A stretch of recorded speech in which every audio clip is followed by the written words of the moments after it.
नमस्कार, सूचना एवं जनसंपर्क विभाग की प्रस्तुति हिमाचल बुलेटिन में आपका स्वागत है। पेश है आज के समाचार। हिमाचल प्रदेश विधानसभा के बजट सत्र के अंतिम दिन आज सदन में प्रश्नकाल के दौरान स्वास्थ्य विभाग से संबंधित एक सवाल का जवाब देते हुए मुख्यमंत्री श्री जयराम ठाकुर ने कहा, इस महकमे में ये बात हमेशा रहती है कि पदों को भरने की मांग चाहे वो इस पक्ष की है चाहे उस पक्ष की है, हमेशा रहती है। मैं आपको इस बात को कह रहा हूं कि मेरे विधानसभा क्षेत्र में भी आज की तारीख में बहुत सारे पद जो है वो अभी तक भी खाली हैं। हम ऐसा मान करके चलें कि सभी पद जितने भी सृजित किए गए हैं वो सबके सब भरे जाएंगे किसी विभाग में, पर्टिकुलरली एजुकेशन, हेल्थ और दूसरे जो हमारे मेन डिपार्टमेंट है, पीडब्ल्यू है, आईपीएच है, बड़े महकमे जो, ये संभव कभी नहीं हो पाता है कुछ जगह। लेकिन फंक्शनल पोस्टें भरनी चाहिए, काम सुचारू रूप से चलना चाहिए। हमारी ओर से कोशिश यही है कि स्वास्थ्य की बेहतरीन सुविधाएं लोगों को उपलब्ध होनी चाहिए।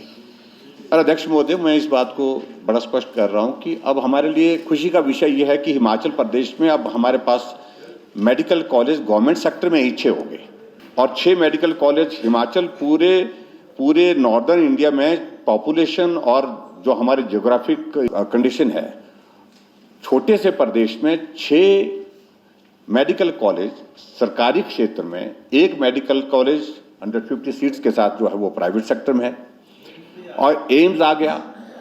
आने वाले समय में बहुत जल्दी, जैसे माननीय मंत्री जी ने कहा कि आने वाले समय में बहुत जल्दी जो है, जो डॉक्टरों की समस्या, इस समस्या का समाधान जो है वो निश्चित रूप से होने वाला है। और अध्यक्ष महोदय, ये बहुत मैं बधाई देना चाहता हूं स्वास्थ्य विभाग को।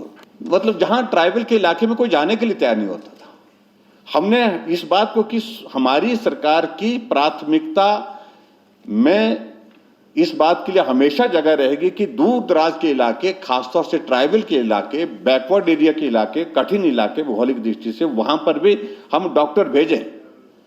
और आज जो पॉलिसी बनाई गई, उस पॉलिसी के आधार पर डॉक्टर अपने आप हमको कह रहे हैं कि मुझे काजा भेजो।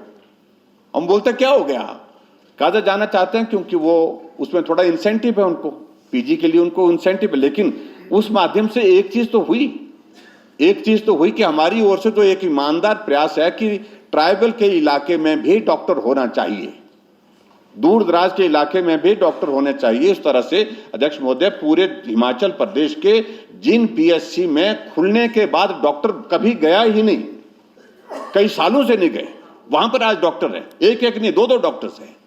और उसी तरह से अध्यक्ष महोदय, पैरामेडिकल स्टाफ के उसमें भी लगातार भर्ती की प्रक्रिया शुरू है और भर्ती की प्रक्रिया के साथ हमारी कोशिश है कि आने वाले, तो इसलिए हमने फोकस किया। अब की बार बजट में भी आपने देखा होगा कि हमारा बजट में, हिमाचल छोटा प्रदेश है, सीमित साधन है, इस बात से हमको भी और आपको सबको सहमत होना पड़ा। लेकिन उसके बावजूद भी सबसे ज्यादा अगर इंक्रीज अब की बार बजट में है तो हेल्थ सेक्टर में है। 11% की इंक्रीज उसमें रखी है बजट में हमने, ताकि हम इंफ्रास्ट्रक्चर को भी मजबूत कर सके और इंफ्रास्ट्रक्चर को मजबूत करने के साथ साथ में हम पर्टिकुलरली जो है, जो स्टाफ की शॉर्टेज है, उसको भी हम पूरा कर सके।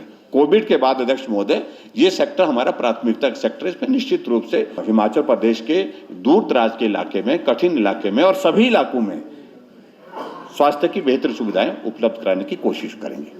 मुख्यमंत्री श्री जयराम ठाकुर ने आज विधानसभा परिसर में पत्रकारों से अनौपचारिक बातचीत करते हुए कहा, मुझे इस बात की प्रसन्नता है कि विधानसभा का सत्र भले ही थोड़ा गर्मी के साथ शुरू हुआ, लेकिन समापन इसका बहुत ही सौहार्दपूर्ण माहौल में हुआ है। मैं समझता हूं कि सार्थक चर्चा हुई है, चाहे वो गवर्नर एड्रेस पर हुई है, चाहे वो कट मोशंस पर हुई है, चाहे वो बजट पर हुई है। और हिमाचल प्रदेश सरकार की ओर से हमारा ये 4था बजट था और ये 4था बजट हमने जो प्रस्तुत किया, कोविड के संकट के बाद इस तरह की परिस्थितियों का किया, जो परिस्थिति आज से पहले किसी भी मुख्यमंत्री के कालखंड में, कार्यकाल में नहीं आई, जो हमने अब की बार इस पूरे 1 साल के पिछले दौरान देखी है। लेकिन उसके बावजूद भी हमने प्रयत्न इस दिशा में किया है कि हिमाचल प्रदेश में विकास को हम अवरुद्ध ना होने दें, विकास ना रुके, उस बात को सुनिश्चित करने के लिए डेवलपमेंट पर भी फोकस किया। और उसके साथ साथ में हमने जो सोशल सेक्टर है उसके लिए भी हमने जहां मदद की, जिस सेक्शन को ज़्यादा ज़रूरत है, उनके लिए भी विभिन्न योजनाओं की शुरुआत के साथ उनको मदद करने की कोशिश की है। कुल मिलाकर के मैं कह सकता हूं कि बहुत बेहतरीन ये सत्र रहा। मुख्यमंत्री श्री जयराम ठाकुर ने राज्य में कोविड-19 महामारी की स्थिति को लेकर आज शिमला से वीडियो कॉन्फ्रेंसिंग के माध्यम से उपायुक्तों, पुलिस अधीक्षकों और मुख्य चिकित्सा अधिकारियों के साथ चर्चा की। उन्होंने कुछ जिलों में कोविड के मामलों में अचानक वृद्धि होने पर चिंता व्यक्त करते हुए तत्काल प्रभाव से प्रभावी कदम उठाने के निर्देश दिए। मुख्यमंत्री ने कहा कि राज्य में टीकाकरण में तेजी लाई जाए क्योंकि केंद्र सरकार ने प्रदेश के लिए कोविड-19 की 1,80,000 और खुराकें स्वीकृत की हैं, जो आगामी 2 दिनों में यहां पहुंच जाएगी। उन्होंने ये सुनिश्चित बनाने के भी निर्देश दिए कि लोग फेस मास्क और हैंड सैनिटाइजर का नियमित रूप से प्रयोग करें। इसके अतिरिक्त घरों में आइसोलेशन में रखे गए लोगों के लिए भी सभी मापदंडों का पालन अनिवार्य बनाया जाए। श्री जयराम ठाकुर ने कहा कि कोरोना वायरस के मामलों का पता लगाने पर विशेष ध्यान दिया जाना चाहिए। दुकानदारों और अन्य व्यावसायिक संस्थानों को मास्क नहीं तो सेवा नहीं की रणनीति अपनाने के लिए प्रेरित किया जाना चाहिए। उन्होंने कहा कि प्रदेश में सभी आधिकारिक मेलों का आयोजन नहीं होगा ताकि कोरोना वायरस को फैलने से रोका जा सके। हालांकि जो मेले चल रहे हैं वो जारी रहेंगे, लेकिन मानक संचालन प्रणाली को अपनाते हुए सभी एहतियाती कदम उठाए जाएंगे। उन्होंने कहा कि सभी प्रकार के सामाजिक समारोह में घरों के अंदर और बाहर केवल 50% और अधिकतम 200 लोगों को शामिल होने की अनुमति होगी। मुख्यमंत्री ने कहा कि सभी फील्ड अधिकारियों को ये सुनिश्चित करना चाहिए कि ऐसे सभी सामाजिक समारोह पर प्रतिबंध हो जहां लोग उचित परस्पर दूरी बनाकर नहीं रख सकते हों।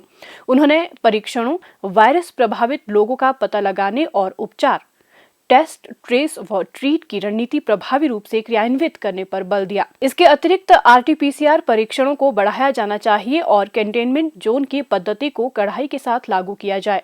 श्री जयराम ठाकुर ने कहा कि जिन क्षेत्रों में कोविड-19 के मामले तेजी से बढ़े हैं, वहां लोगों के टीकाकरण पर विशेष ध्यान दिया जाए। उन्होंने कहा कि लोगों को दवाई भी, कड़ाई भी की रणनीति अपनाने के लिए प्रोत्साहित किया जाना चाहिए।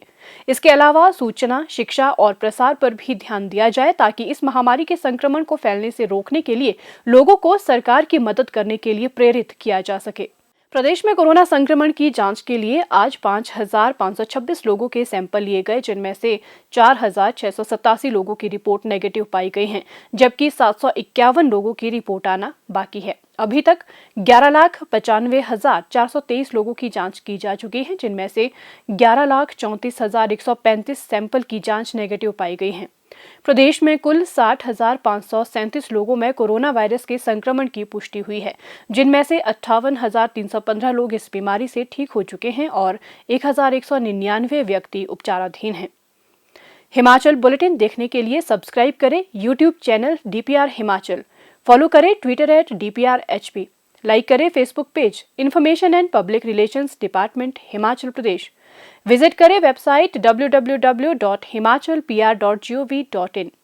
इस अंक में इतना ही। कल फिर होगी मुलाकात। दीजिए इजाजत। नमस्कार।